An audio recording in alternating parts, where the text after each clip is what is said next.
Section 8.3 is more completing the square. So we saw this back in first semester, but we're going to be doing a lot of completing the square in chapter 10. So here's some more review. So first we have a parabola here. We know it's a parabola because it has a linear y and a squared x. And we want to complete the square in order to put it in vertex form. So first you want to make sure that your linear term is by itself on one side of the equation and everything else is on the other side of the equation. And this one's already like this.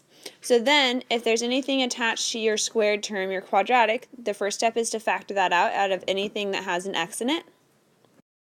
So I factored my leading coefficient out. I factored out 2 out of anything that has an x in it, so you get x squared minus 2x, and then I left my space to complete the square, and then minus 1 on the outside. And then because I'm going to add something on one side to keep it balanced, I have to subtract that same thing off that same side.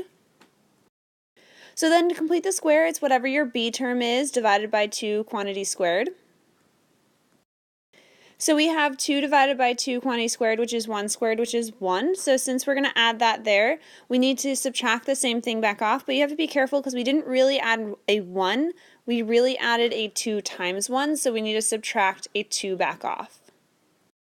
So then when you write your perfect square binomial, you bring down your leading coefficient, and then you're going to have x, and then your sign stays the same. So since this was a minus here, you're going to stay a minus in the middle. And then what goes inside this spot is whatever this was before you squared it. So before I squared it, this was also a 1. So this is going to be a 1. And then I combine minus 1 and minus 2 to become minus 3. So then this is as far as we're going for this right now. So you end up with a parabola in vertex form y equals 2 times the quantity x minus 1 squared minus 3. So now this next one, same thing, you have x equals 3y squared plus 2y minus 1. The only difference is I just switched our variables, so now x is the one that's just linear, so that's going to be the one that's by itself on the left-hand side, and then y is the one that's been squared and has a linear term, so that's the one you're going to actually complete the square on. So go ahead and pause the video and complete the square for y. So first thing was I factored out the 3 out of anything that had a y in it. So you ended up with 3 times y squared plus 2/3 y plus leave a space. And then minus 1 minus leave a space. So then take your b term, divide by 2 and square it. So you end up with 2 over 3 divided by 2 quantity squared, which is 1/3 squared, which is 1/9. But we really didn't add 1/9, we really added 3 times 1/9, so we need to subtract 1/3 back off. If you haven't already done so, go ahead and pause the video and write this in vertex form.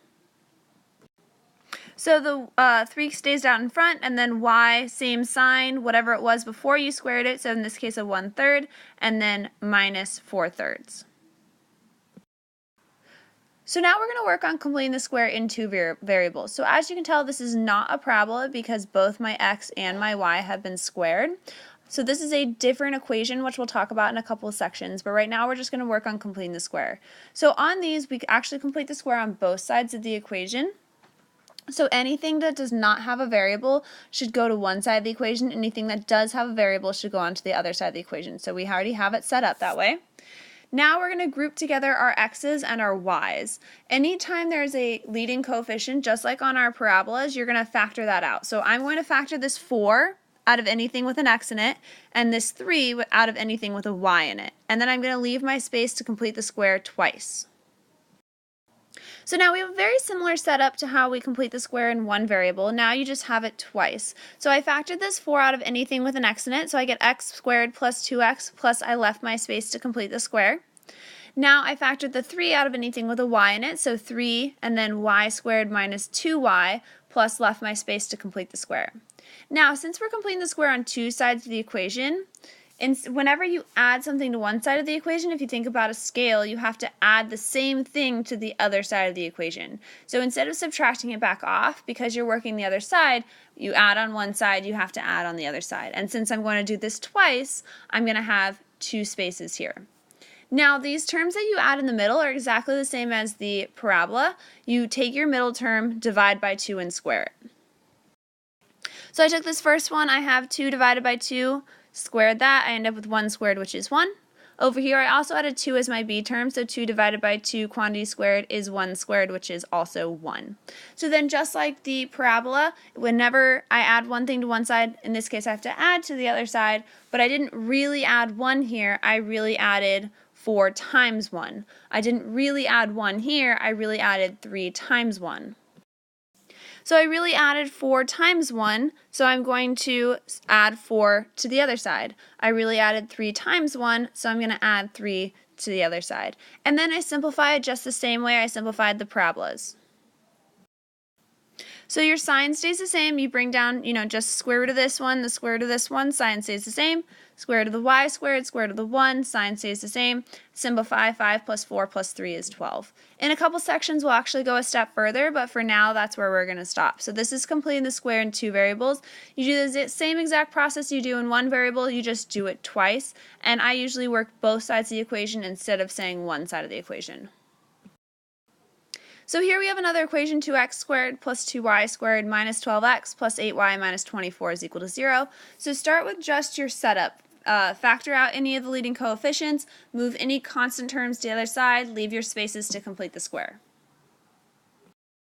So I factored anything, a 2 out of anything with an x in it, so I get x squared minus 6x plus leave my space to complete the square.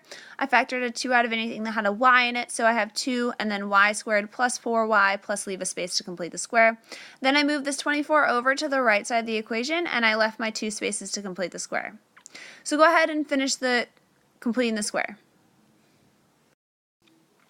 So you should have divided the 6 by 2 and squared it. You ended up with 9, but we really added 18, so add 18 to the other side. Divide by 2 and square it. You should have added a 4 here, but we really added 2 times 4, so add an 8 to the other side. You end up with 2 times x minus 3 quantity squared plus 2 times y plus 2 quantity squared is equal to 50. So now we have y squared minus x squared minus 4y plus 4x minus 1 is equal to 0. So go ahead and pause the video and complete the square in 2 variables. Be very careful with this negative leading coefficient. You still want to factor that negative out. So I combined my y's together and my x's together, or grouped them together.